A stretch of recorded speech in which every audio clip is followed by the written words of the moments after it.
जय श्री राम। मिथुन लगन या राशि के जातकों के उन्नति कारक ग्रह व उनके उपाय। मिथुन लगन व राशि के जातकों सदैव किसी न किसी विषयों में रुचिकर व प्रधानता देते हैं। इनके हाथों में मछली की आकृति होती है। ये रति क्रिया में निपुण होते हैं। वाणी व उच्चारण में दोष भी हो सकता है।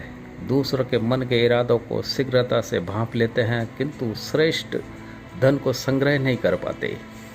ये लोग मीठा बोलते हैं और व्यंग्य भी कसते हैं। अपने गांव, समाज, परिवार में अधिक चातुर्य माने जाते हैं, चाहे इन्होंने उच्च शिक्षा प्राप्त की हो या न की हो। मीठा खाने के शौकीन होते हैं। ये जातक जो हैं अधिकाधिक देवपीड़ा, देवदोष, देवकोप से पीड़ित रहते हैं।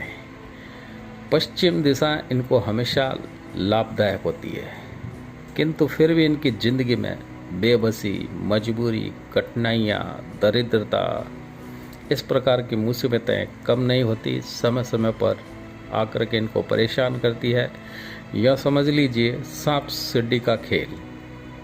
इनके चेहरे या मस्तिष्क पर कोई गहरे जख्म या टाँके का निशान हो सकता है या दाग होता है। ये लोग व्यापार के अलावा कवि, वक्ता, ज्योतिषी, चिकित्सक यानी कि किसी खास विषय के विद्वान होते हैं। छोटी बातों पर इनको क्रोध शीघ्रता से आता है। इनका कोई भी कार्य गुप्त नहीं रख सकते। ये इनको इनकी मनोवांछित इच्छाएं कब पूर्ण होगी, इस बात का उतावलापन इनकी मानसिक स्थिति को खेदग्रस्त बनाए रखता है। 19 से 26 वर्ष की उम्र के बीच में इनका विवाह संपन्न हो जाता है। पत्नी सुख, स्थायी और सुदृढ़ होता है। 21 से 32 वर्ष तक की उम्र तक आप भाग्यहीनता को महसूस करेंगे। फिर चाहे वो क्षेत्र पढ़ाई का हो या नौकरी का या वैवाहिक जीवन का या व्यापार का, इस समय तकलीफें सहनीय हैं। 33 से 46 वर्ष तक की उम्र के समय में भाग्योदय हेतु सुनहरे व स्थायी अवसर मिलते हैं। इसी समय जीवन का मकसद हासिल कर सकते हैं तो कर लीजिएगा, वरना आगे भयंकर से भयंकर स्थितियों का सामना करना पड़ता है।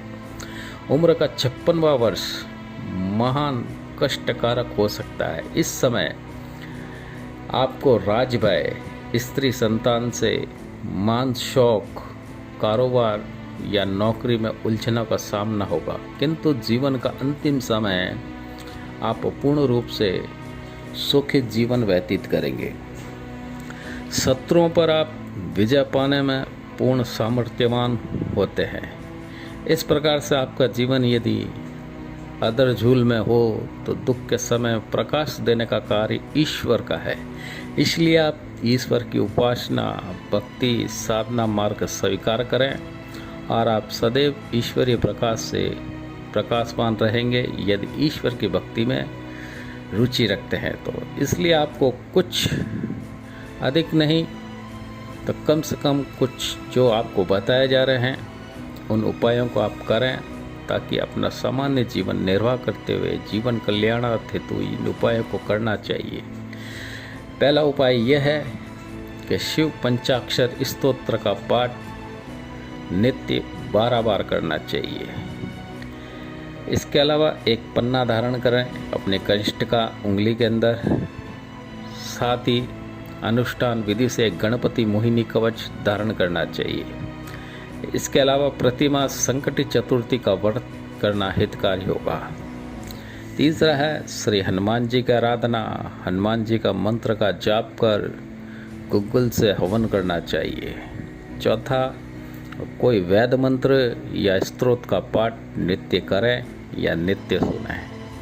पांचवा, कहीं बंदिश में यदि तोता बंधा हो, पिंजरे में हो, तो उसको स्वतंत्र करवाइएगा। मित्रों, ये जो हमने आपको उपाय बताए हैं, ये उपाय सामान्य से आपको लग सकते हैं, लेकिन जब आप इनको करेंगे तो धीरे धीरे जीवन के अंदर आपको बदलाव महसूस होगा और आप इसको नियमित रूप से करने लगेंगे। इसलिए इन उपायों को पूर्ण श्रद्धा विश्वास के साथ में करें और अपने जीवन के अंदर तब्दीली लेकर के आ सकते हैं। मित्रों, हमारा वीडियो पसंद आया हो तो इसको लाइक करें, सब्सक्राइब करें, बेल बटन अवश्य दबावें ताकि हमारे नए वीडियो का नोटिफिकेशन आप तक पहुंच सके। इसके अलावा जो कोई भक्तगण हमारे चैनल पर नए आए हैं उनसे भी यही निवेदन है कि हमारे चैनल को लाइक करें, सब्सक्राइब करें, बेल बटन को अवश्य दबावें। जय श्री राम।